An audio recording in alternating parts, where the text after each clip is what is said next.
আসসালামু আলাইকুম সবাইকে। আমি অ্যাডভোকেট মাহবুব হোসেন, জেলা ও দায়রা জজ আদালত, ঢাকা। আজকে বলবো পালিয়ে বিয়ে করলে পরিণতি কি। আমরা আমাদের সমাজে দুই শ্রেণীর লোক দেখে থাকি। একটা হলো অ্যাডাল্ট এবং একটা অ্যাডাল্ট না।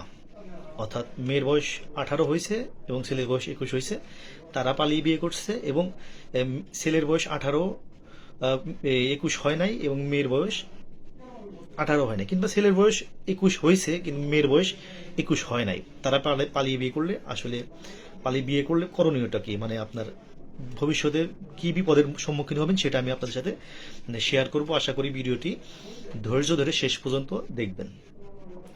অর্থাৎ প্রথমত মেয়ের বয়স দেখা গেল 21, 18 হয় নাই বা অ্যাডাল্ট না। ছেলের বয়স ঠিক আছে, ছেলের বয়স 21 হয়েছে, কিন্তু আপনি এই মেয়েকে পালিয়ে নিয়ে বিয়ে করলেন। বিয়ে করলে এই মেয়েকে বিয়ে করার অপরাধে বা বিয়ে করলেন, বিয়ে কিন্তু আপনার প্রপারলি বিয়েটা হবে না। কারণ 18 বয়স না হলে একজন কাজী কিন্তু আপনাকে কাবিননামা করাবে না বা কাবিননামায় রেজিস্ট্রি করাবে না।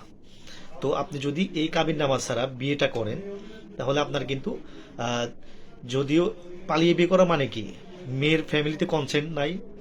অর্থাৎ যদি মেয়ের ফ্যামিলিতে আপনি বের করে নিয়ে আসছেন, মেয়ের ফ্যামিলিতে কিন্তু কোনো তাদের অনুমতি নাই। ছেলের ফ্যামিলি মেনে নিল তাতে সমস্যা নেই, কিন্তু মেয়ের ফ্যামিলি চাইলে কিন্তু আপনাকে অপহরণ কিংবা ধর্ষণের মামলা দিয়ে ফাঁসিয়ে দিতে পারে। সেক্ষেত্রে আপনি কিন্তু, আমি এমনও দেখেছি যে এই মামলায় তিনি 7 মাসও জেল খেটেছে। তাই আমি বলবো আপনারা প্রপারলি ওয়েতে, অর্থাৎ প্রপার ওয়েতে বিয়েটা করবেন। এই প্রপার ওয়ে ছাড়া বিয়ে করবেন না। আবার দেখা যাচ্ছে যে আপনি মেয়েটা অ্যাডাল্ট না, কিন্তু পারিবারিকভাবে বিয়ে দিয়েছে। মেয়েটা অ্যাডাল্ট না কিন্তু পারিবারিকভাবে বিয়ে দিয়েছে, মেয়ের পক্ষ রাজি, ছেলে পক্ষ রাজি।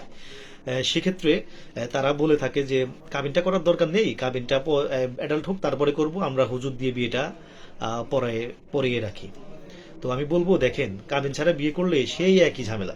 আপনার সাথে আজকে সম্পর্ক ভালো আছে, কোনো সমস্যা নেই। যখন সম্পর্কটা খারাপ হবে, আপনার ওয়াইফের সাথে বনিবনা হবে না, তখনই কিন্তু আপনার মামলা খাওয়ার, এই ধর্ষণ এবং অপহরণের মামলা খাওয়ার কিন্তু সম্ভাবনা আপনার। অর্থাৎ আপনি আজকে কাবিন ছাড়া বিয়ে করলেন, আপনি ভবিষ্যতে যে একটা বিপদে পড়বেন সেটার প্রস্তুতি নিয়ে রাখেন। তাই আমি বলবো কাবিন ছাড়া বিয়ে নয়। এবং আর একটা বিষয় আছে, দেখা গেল ছেলেও অ্যাডাল্ট মেয়েও অ্যাডাল্ট, ছেলেও অ্যাডাল্ট মেয়েও অ্যাডাল্ট, কিন্তু পালিয়ে বিয়ে করছে। তো ছেলে মেয়ে বলতেছে, হয়তো আমাদের কাছে আসে, আইনজীবী চেম্বারে আসে, এসে বলে শুধু হলফনামার মাধ্যমে বিয়ে করে।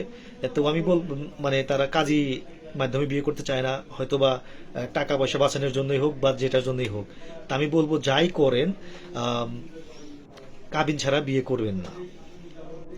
আইনজীবীর কাছে আসলে হয়তো আপনি কিছুটা হলফনামার মাধ্যমে করতে পারলেন, কিছুটা আপনার সাশ্রয় হলো, এটা ভেবে আইনজীবী কাছে আসলে কিন্তু একজন আইনজীবী প্রপার ওয়েতে, অর্থাৎ ইসলামিক আইন অনুসারে, মুসলিম ল অনুসারে একজন একজন কাজী সাহেবের মাধ্যমে কিন্তু রেজিস্ট্রি করায়।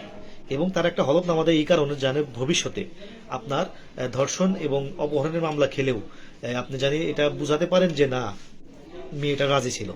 এই কারণে কিন্তু হলফনামাটা মূলত দেওয়া হয়। কিন্তু কাজের মাধ্যমে প্রপার ওয়েতে কিন্তু আপনাকে বিয়েটা সম্পন্ন করা হয়। তো আশা করি বুঝতে পারছেন যে কাবিন ছাড়া কোনো বিয়ে নাই। এবং আমি এটাও বলবো, যারা এখন পর্যন্ত কাবিন করেন নাই, দেখা গেল যে বয়স হয়েছে কিংবা আপনারা যে কোনো কারণে যে চলতেছে সংসার, বিয়ে পড়াইছি হুজুর দিয়ে, সমস্যা নেই, চলতে থাকো, আমি তাদেরকে বলবো যে কাবিন করার নেই, কাবিনটা করে রাখেন।